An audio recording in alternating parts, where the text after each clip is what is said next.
आज मी बनवणार आहे कुरकुरीत पापलेट फ्राय।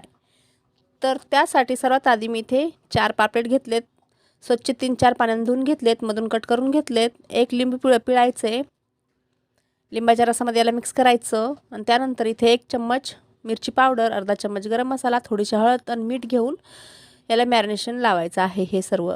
तर मॅरिनेशन लावून 15 मिनिटं ठेवून द्यायचं आहे किंवा लगेच ही तळू शकता तुम्ही।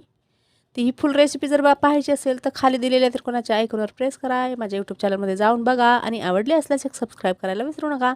आता कोटिंगसाठी मसाला घ्यायचा, 1 चम्मच मिक्स मसाला, अर्धा चम्मच मिरची पावडर, थोडीशी हळद, थोडा गरम मसाला, 2 चमचे रवा आणि 1 चमचे तांदळाचं पीठ।